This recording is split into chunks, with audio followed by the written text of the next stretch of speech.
Welcome back to the deep dive. Okay, before we really jump into fixing, like, awful circulation, I've got this kind of weird question for you. Think big. Really big. Oh, okay. I'm thinking. Right. If the heart is supposed to be the only pump pushing blood around, how on earth does a giant redwood tree get water way up, like hundreds of feet, from its roots to the top leaves? I mean, no heart in sight. Uh-huh. That's a fantastic way to start because it really shakes up that simple picture we get in school, doesn't it? The whole heart is a pump thing. Yeah, the textbook diagram. Exactly. It's neat, but it doesn't quite cut it. And when you think about all those annoying things people deal with, the swollen ankles, the cold feet, oh, and those horrible leg cramps. Ugh, don't remind me. Well, that's where the simple pump idea really falls short. It becomes kind of obvious it's not the whole story. Totally. And we're always told, oh, that's swelling, the painful feet, the calf cramps in the middle of the night. That's just gravity or, you're just getting older. Right, like it's inevitable. But what if it's not just gravity? What if it's because we've misunderstood the whole system? So our mission today is to dive into this idea that the heart is doing something, well, frankly, way cooler than just pumping. And figuring that out might change how we actually fix poor circulation in our legs and feet. Yeah, the big shift in thinking here is maybe the heart isn't just pushing blood. Maybe it's designed to spin it.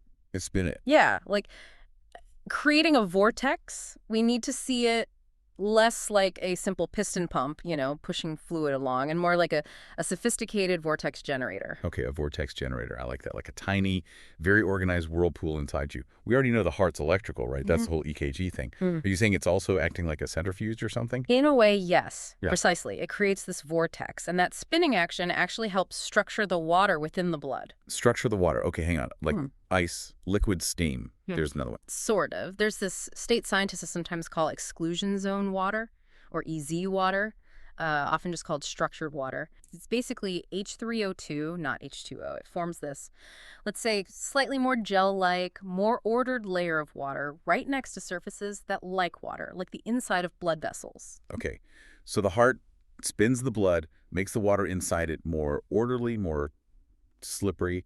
Why does that help circulation? Oh, it's huge, especially when you get down to the tiny, tiny capillaries in the veins way down in your legs, where the direct push from the heart is pretty weak. Right, miles away from the pump. Exactly.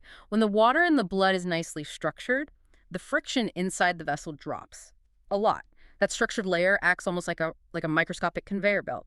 It helps the blood glide along, keeps it moving, stops it from just giving up and pooling down south because of gravity. Okay. So if that structuring process isn't working well, the water's disorganized, more friction, everything just kind of sits there. That's the idea. It gets stagnant, leads to the swelling, the coldness, all that stuff. All right. So if we want to boost this internal whirlpool, make sure we have plenty of this structured water. What's the fix?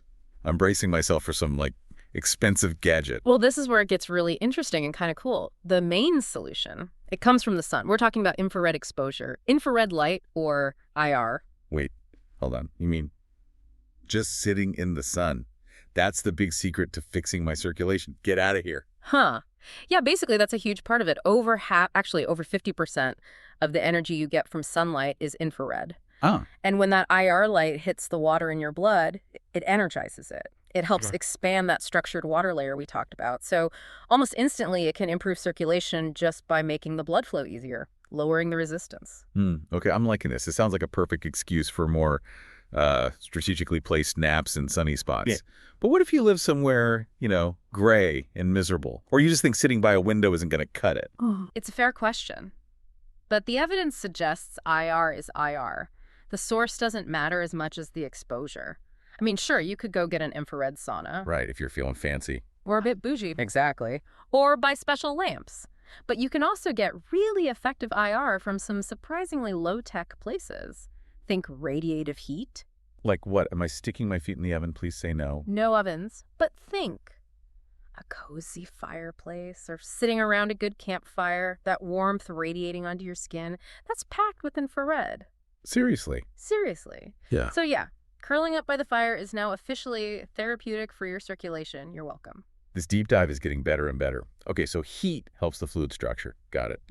Any other perks from infrared specifically for, like, the arteries themselves? Oh, absolutely. IR is fantastic for arteries because it boosts something called nitric oxide. And Yeah, no, nitric oxide, right? I've heard of that. it's super important. It basically tells your blood vessels to relax and open up. It's a vasodilator, helps manage blood pressure naturally. Ah. And here's a cool connection. If you are getting sun exposure, the UV light part, the part that helps you make vitamin D, that also triggers nitric oxide production. So sunshine is like a double whammy. Better fluid flow and relaxed arteries. Pretty much. It's like free built-in blood pressure management and a circulation tune-up all rolled into one. Okay. We've tackled the sort of why the fluid structure issue. Now let's get practical. When that structure fails, you get the pooling, the edema, the puffy ankles and feet. Yeah. How do we fix that specific symptom?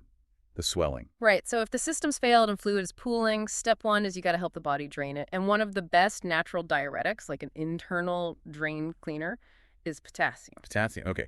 Not just bananas, I'm guessing. Oh, definitely not just bananas. You'd need to eat like a ridiculous amount. We're talking a therapeutic dose here.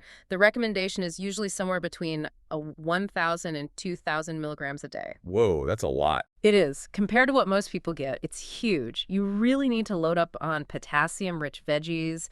Think leafy greens, avocados, that sort of thing. But honestly, to hit those numbers and really move the fluid, supplementation is often the way to go, at least initially. Got it. High-dose potassium. Now, let's talk about what causes that fluid to pool in the first place, besides, gravity and maybe bad fluid structure. The diet part. You mentioned the starch and sugar conspiracy. Sounds ominous. Well, it kind of is the villain here. A delicious, fluffy villain.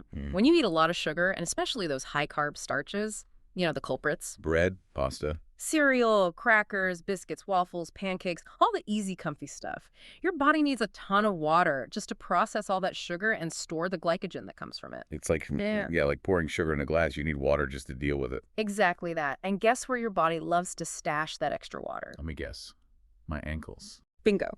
The lower extremities. So if you cut way back on those foods, often a good chunk of that chronic swelling just vanishes. Pretty quickly, too. Wow, okay. And there's another connection with sugar, right? It's something beyond just swelling, something painful in the feet. Yes, this is a really important one people miss.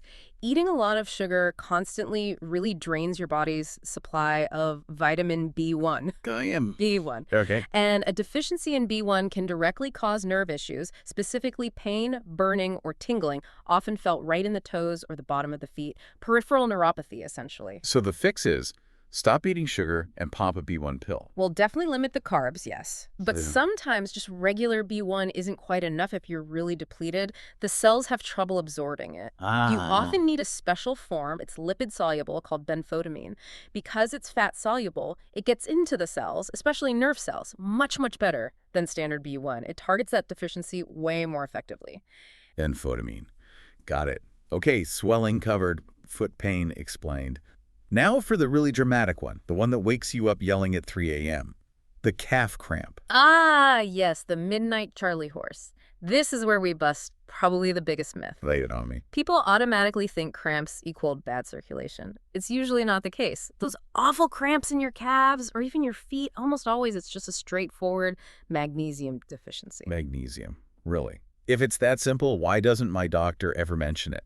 Why isn't it easier to spot? Because testing for it is kind of useless, unfortunately. The standard blood test, it only measures the magnesium floating around in your blood serum. That's like 1% of your body's total magnesium. Only 1%. Where's the rest? It's inside your cells and in your bones. That's where it actually does all its important work. So your blood levels could look perfectly fine on a test, but you could still be seriously deficient inside the cells where it counts. Okay, that makes sense. So unpack the mechanism. Magnesium relaxes muscles, right? How does that link to cramps and maybe blood pressure too? It's all about its relationship with calcium. Think of calcium as the go signal. It tells a muscle cell to contract, squeeze. Right. Magnesium is the stop signal. It tells the muscle, okay, relax now. It's the break. So if you don't have enough magnesium, enough break, things stay too contracted, too tight. Boom. Group. Cramp. That's the cramp. And yeah, it absolutely applies to the smooth muscles lining your arteries, too. Ah, the blood pressure connection. Exactly. Blood pressure depends on those artery walls contracting and relaxing properly. And think about this. One of the biggest classes of blood pressure drugs, They're called calcium channel blockers. Right. They block the They calcium. block the go signal to force the arteries to relax. Wait a minute. I think I see where this is going. Are you telling me that magnesium, Yeah. this simple mineral, is basically nature's own calcium channel blocker? That's exactly what it is. It's involved in like thousands of bodily processes. It manages calcium, keeps muscles working right, helps regulate blood pressure. It's incredibly important. So why isn't this the first thing doctors recommend for high blood pressure or cramps? It seems Yeah. obvious. You can't patent magnesium, can you? The unpatentable miracle mineral strikes again. Yeah. Of course. Okay, so if we need this stuff, how much do we actually need to take to stop the cramps and help things relax? Right, so to really fix a deficiency that's causing cramps, you probably need to start fairly high, around 800 milligrams per day. 800, okay. And take it in the evening, usually helps with sleep too.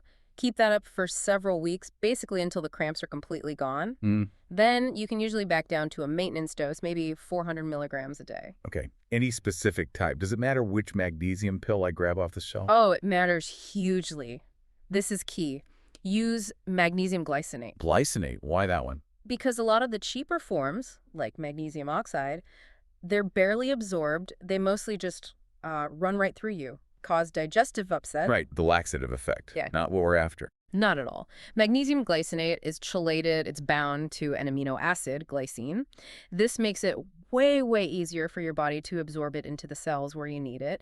And it generally doesn't cause those stomach issues. You want absorption, not just movement. Magnesium glycinate. Excellent tip. Okay, let's switch gears to actual movement. Yeah. Motion. Circulation isn't just the heart, it's also about physically helping that fluid get back up. Right. But first, a couple of common mistakes people make, starting with those compression stockings everyone seems to wear. Yeah, that's a classic case of like treating the symptom, not the cause. If your circulation is already poor, often the arteries might be a bit constricted, right? Too Yep. tight. Okay. So then you add this external squeeze with the stocking. It can actually make it harder for blood to flow, especially if the arteries are part of the problem. They might feel supportive for a bit, but they don't fix anything, and could even make the underlying issue worse. Good point. Okay, mistake number 2. Exercise. We're told move more. So should we be doing like sprints, high-intensity stuff to really force the blood around? Definitely not. If you've got significant issues already, like really swollen legs, obvious varicose veins, going all out with sprints or super heavy lifting puts way too much pressure on those already weakened veins and tiny capillaries. Could make things worse. Yeah, potentially. The rule here is simple. Go light. Walking. Honestly, walking is probably the single best exercise. It gets the calf muscles working that second heart pump, but without that damaging high pressure. Okay, gentle movement is key. And just quickly before we get to the specific exercises, varicose veins. Those bulging veins are like the visible sign of this whole system failing, right? Any quick tip there? Yeah, if things have progressed to actual varicose veins, the sources often point to something called diosmin. It's a natural compound, a flavonoid, that seems to help strengthen the vein walls, make them less leaky and less likely to bulge out. Diosmin. Okay, good to know. Okay, let's get to the exercises. The 3 essential low-impact pumps designed to physically push that pooled fluid back up towards the heart, or the vortex generator. Okay, number 1. The wall method. Simple, uses gravity. You lie on your back, scoot your butt close to a wall, and put your legs straight up the wall. Legs of the wall. Got it. Then, while they're elevated, you do ankle pumps. Flex one foot back towards you, then point the toes, then the other foot, back and forth. Gravity helps drain the fluid down, and the ankle pumping actively pushes out what's left in the lower legs and feet. Nice. Easy. You could probably scroll on your phone while doing that. How about when we're stuck sitting? Desk jobs, long flights. Yep, that's exercise number 2. The desk ankle pump. Super simple. While you're sitting there, just pump your ankles, flex your feet up, point them down, repeatedly. Engage those shin and calf muscles. It's subtle, but doing it consistently throughout the day really helps prevent that fluid from just pooling while you're inactive. Consistency is key. Got it. And the third one, you said this one's powerful, really uses the calf muscle pump. This is the heel-to-toe rocking. It's fantastic. To start, maybe hold onto a wall or a counter for balance. Then you just rock back gently onto your heels, lifting your toes up. Then smoothly rock forward, coming up high onto the balls of your feet, lifting your heels, back and forth.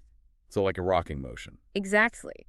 That movement forces the calf muscles to contract and squeeze, and that pushes the blood up out of those deep veins in the calves really effectively. You're basically using your calf like a pump handle to send the fluid back upstairs. How often should we do that one? Aim for maybe 10 rocks and try to do it several times throughout the day. Little and often is good. Once you feel steady, you can try doing it without holding on. It's honestly one of the best things you can do to fight gravity and get that fluid moving up from your legs. Great. Okay, we've hit swelling, pain, cramps, movement. What about the last annoying symptom? The one that makes people wear thick socks even in summer. Well, Cold feet. Potentially cold feet. yes. That specific feeling, the constant coldness in the feet. It's often less about the direct flow in the feet and more about your body's overall temperature regulation, and that's usually governed by your thyroid gland. The thyroid. Okay, so cold feet might mean a sluggish thyroid. Often, yeah. Yeah. And the thyroid needs a specific fuel to work properly, iodine. So chronic cold feet can sometimes be linked back to an iodine deficiency.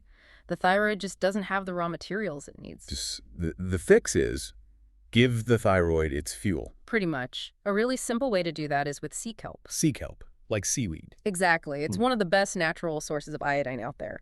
Taking some sea kelp regularly can help support your thyroid function, improve your internal thermostat, and hopefully finally warm up those icy feet. Wow. Okay, so let's just recap the big surprises from this deep dive. First, the heart isn't just a pump. It's like a vortex generator making special structured water. That's wild. It really shifts the perspective. Then you can actually help your circulation with infrared light, even from a campfire. And those awful leg cramps.